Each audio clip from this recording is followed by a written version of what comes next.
While the world focuses on conflicts in Ukraine and Gaza, a terror organization in East Africa has quietly achieved what many considered impossible. Al-Shabaab has managed to encircle Mogadishu using siege tactics adapted to modern warfare through strategic checkpoints, roadblocks, and systematic taxation networks. They control the roads, they tax the businesses, and they've turned the Somali capital into what military analysts are now calling a city under siege.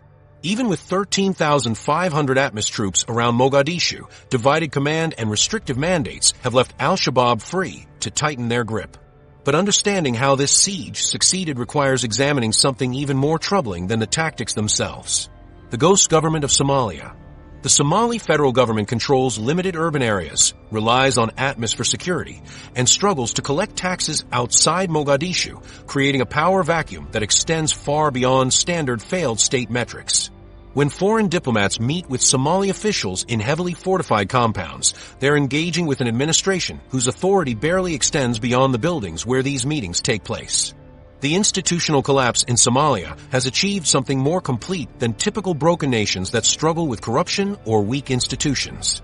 Somalia has witnessed the wholesale replacement of government authority with a complex web of clan-based power brokers who operate their own militias, taxation systems, and judicial processes.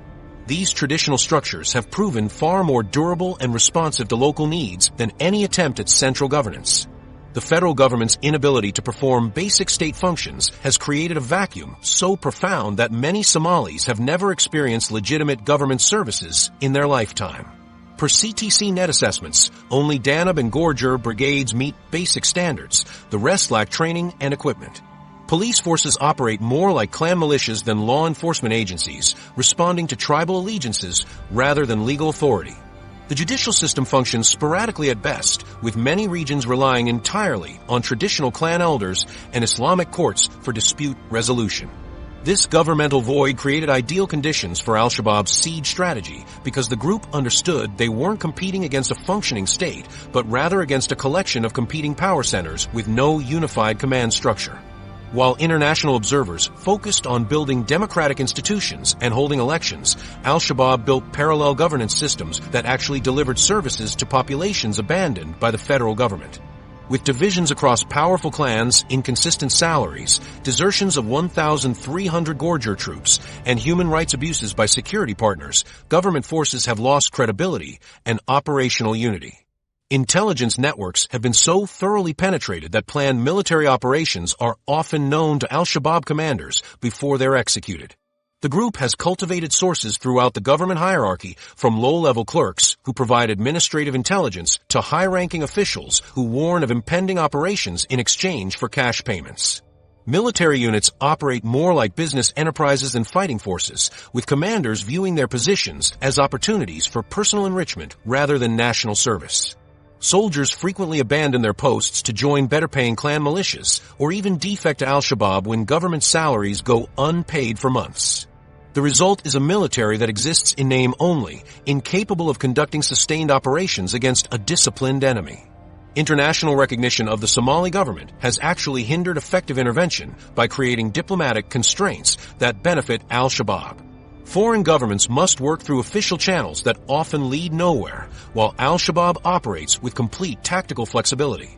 International aid flows through government ministries that lack the capacity to distribute it effectively, creating opportunities for Al-Shabaab to intercept resources while maintaining plausible deniability. The economic reality on the ground reveals the true extent of governmental failure. In many areas under nominal government control, Al-Shabaab provides more reliable electricity, water, and telecommunications services than official authorities. Their courts resolve disputes faster and more predictably than the formal legal system. Business owners often prefer dealing with Al-Shabaab tax collectors because the rates are fixed and transparent, unlike the arbitrary demands from corrupt government officials. This service delivery extends to areas that governments typically monopolize. Al-Shabaab operates schools that actually function, providing education to children whose government schools have been closed for years due to lack of funding or teachers. Their medical clinics serve populations that have no access to government health services. They maintain roads that the government has allowed to deteriorate, and they provide security that government forces cannot guarantee. The government's chronic inability to pay soldiers has created a revolving door of defections that continuously strengthens Al-Shabaab while weakening official forces. Government soldiers who haven't been paid in months are easily recruited by Al-Shabaab with promises of steady income and regular meals. These defectors bring with them intimate knowledge of government military capabilities, planned operations, and defensive positions. Even when the government manages to scrape together funds for military salaries, the payments often arrive months late and in amounts insufficient to support soldiers' families. This has created a situation where government forces are fighting not just Al-Shabaab, but also poverty and hunger within their own ranks. Many soldiers supplement their income by selling military equipment or providing information to whoever pays the most. The clan dynamics that dominate Somali society have been expertly exploited by Al-Shabaab to further weaken government authority. The group recruits heavily from clans that feel marginalized by the current government, offering them positions of authority within Al-Shabaab's hierarchy that they could never achieve in the formal political system. They've also mastered the art of playing different clans against each other, preventing the formation of unified opposition to their expansion. Government ministers and officials often represent clan interests rather than national ones, making coordinated policy implementation nearly impossible.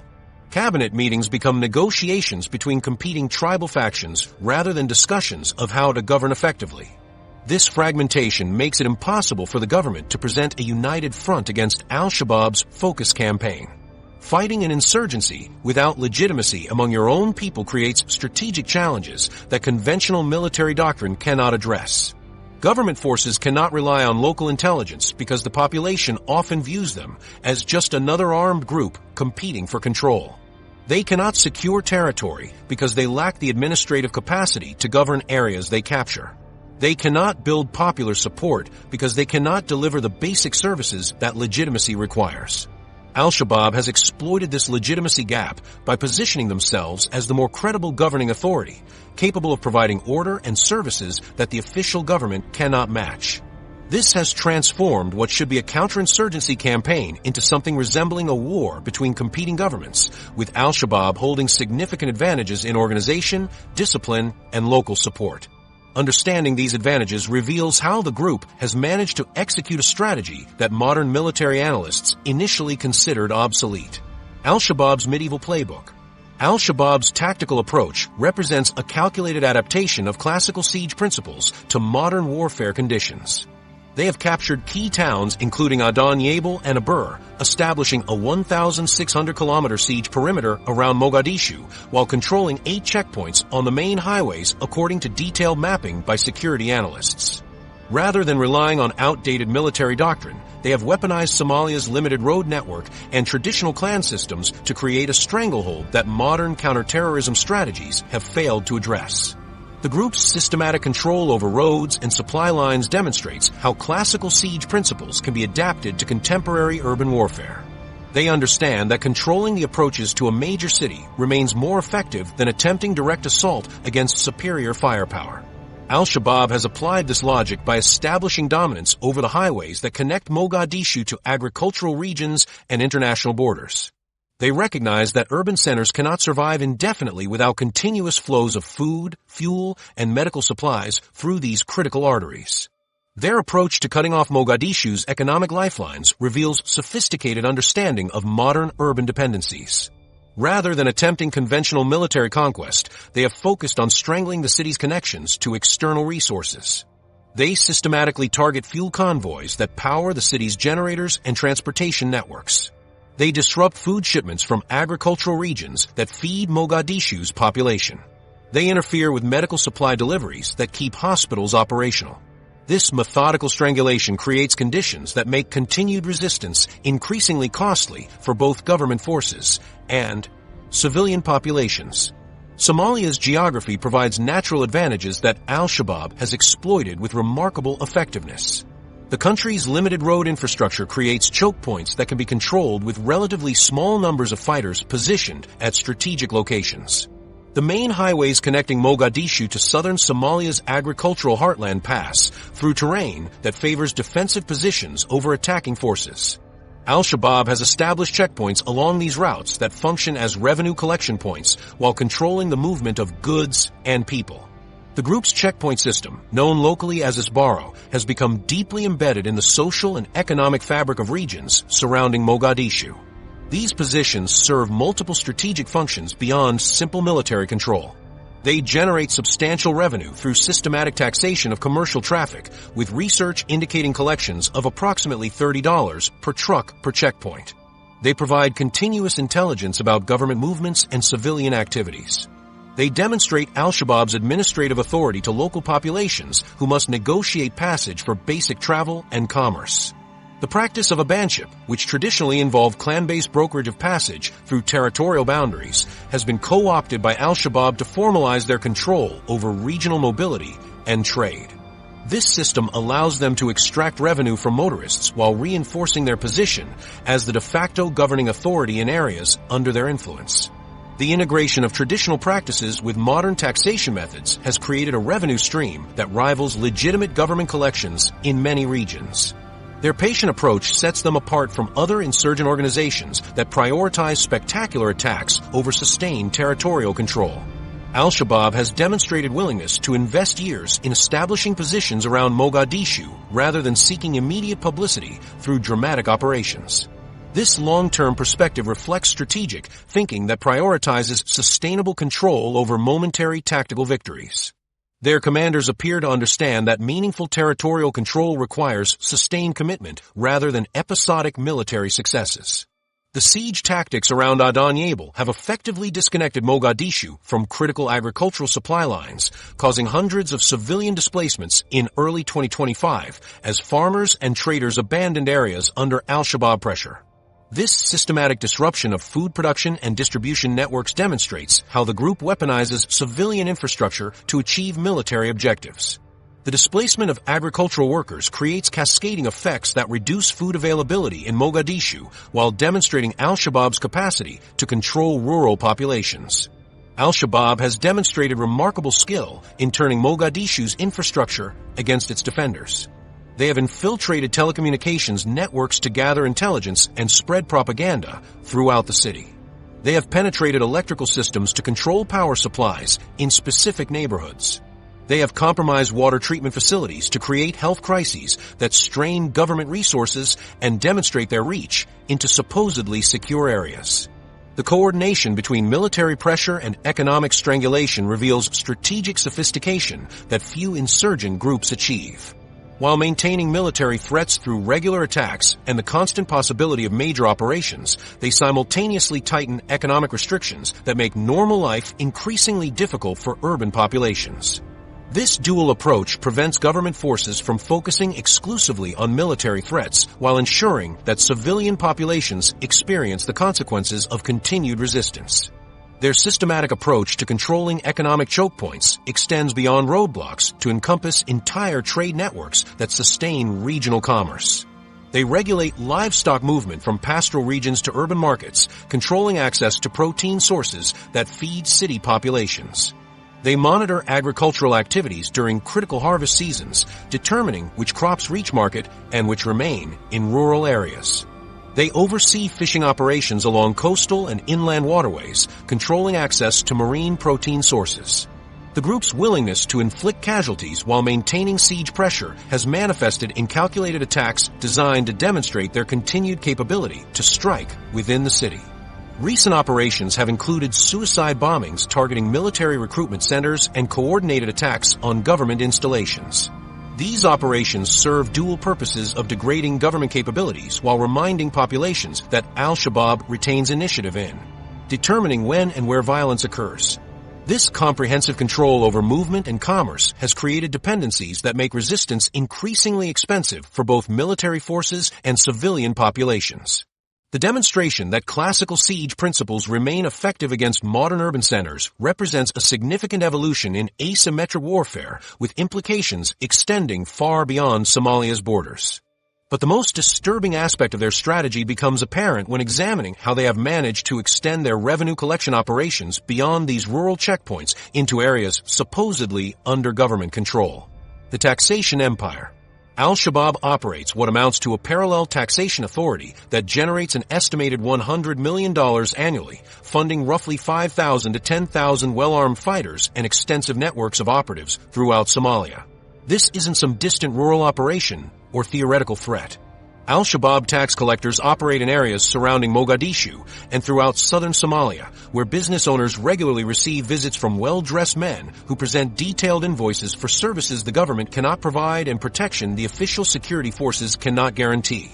The sophistication of their revenue collection system rivals legitimate governments in its scope and efficiency. Al-Shabaab maintains detailed registries of every significant business operating in southern Somalia, tracking everything from telecommunications companies to small grocery stores. Their tax assessors conduct regular audits of commercial operations, examining financial records with the thoroughness of professional accountants. They have established standardized tax rates across different sectors and maintain consistent collection schedules that businesses can predict and plan around. This creates the surreal situation where companies pay dual taxes to competing authorities claiming jurisdiction over the same territory. A construction company working on a government contract will receive official tax bills from the Federal Ministry of Finance. The same company will also receive separate invoices from Al-Shabaab representatives demanding payment for what they term security services and business licensing fees. Refusal to pay either set of taxes results in immediate consequences, but the nature of those consequences reveals which authority wields real power on the ground. The group's mobile money taxation system demonstrates a level of technological sophistication that many recognized governments struggle to achieve. Al-Shabaab monitors digital transactions through Somalia's mobile banking networks, which handle the majority of financial transfers in a country where traditional banking infrastructure remains limited. They have developed software that tracks money movements and automatically calculates tax obligations based on transaction volumes.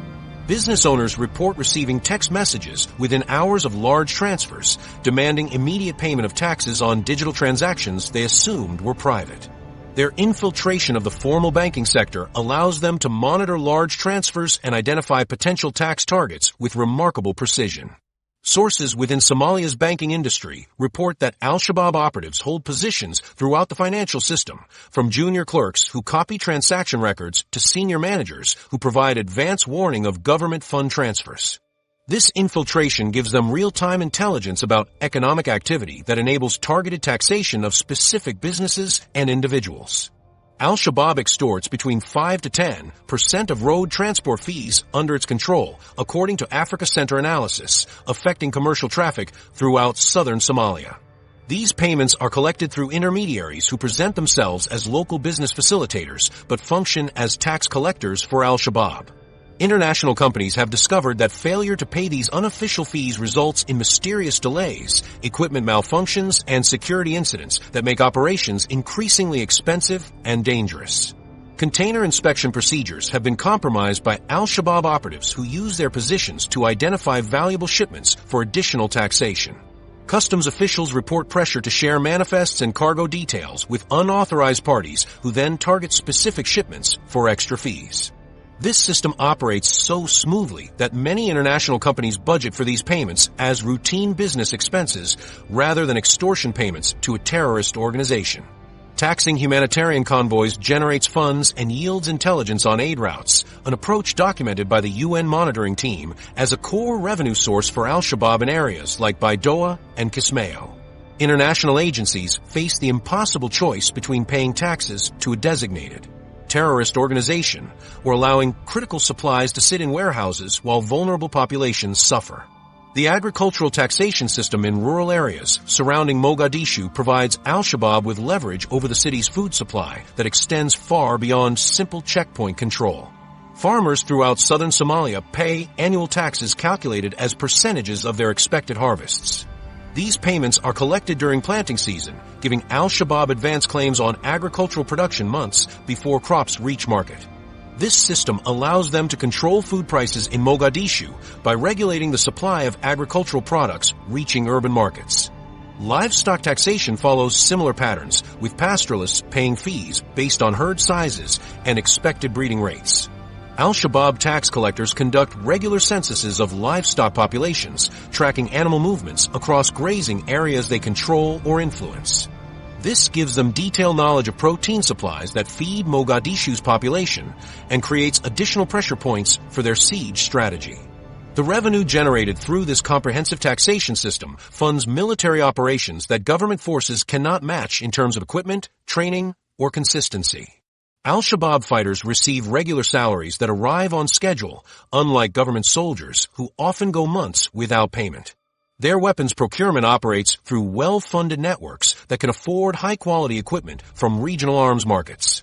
Their training facilities receive consistent funding that allows for professional military instruction rather than the sporadic exercises that characterize government military preparation. This financial stability translates into operational advantages that compound over time. Al-Shabaab can plan long-term operations knowing they have reliable funding streams, while government forces struggle to maintain basic equipment and personnel. They can afford intelligence networks that provide advance warning of government operations, while official forces operate with compromised communications and unreliable information.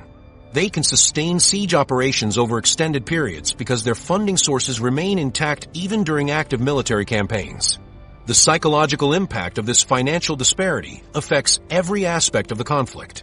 Government forces understand they are fighting an enemy that can outspend them on equipment, training, and operational support. This knowledge undermines morale and contributes to the defection rates that continuously weaken official military capabilities. The sight of well-equipped Al-Shabaab fighters operating with professional discipline stands in stark contrast to the shabby appearance and erratic behavior of government forces struggling with basic supply shortages. International efforts to disrupt Al-Shabaab's taxation system have failed because the networks operate through legitimate business channels that cannot be eliminated without destroying Somalia's entire economy. The mobile money systems that Al-Shabaab exploits also provide essential financial services to millions of Somalis who have no access to traditional banking. This creates a situation where Al-Shabaab's taxation authority has become more reliable and predictable than the government's own revenue collection efforts, giving them de facto legitimacy among populations who depend on economic stability for survival. But financial resources alone cannot explain Al-Shabaab's sustained military effectiveness against numerically superior government forces. The group has solved the fundamental challenge that limits most insurgent organizations by developing recruitment methods that ensure a continuous supply of fighters willing to sustain the child soldier assembly line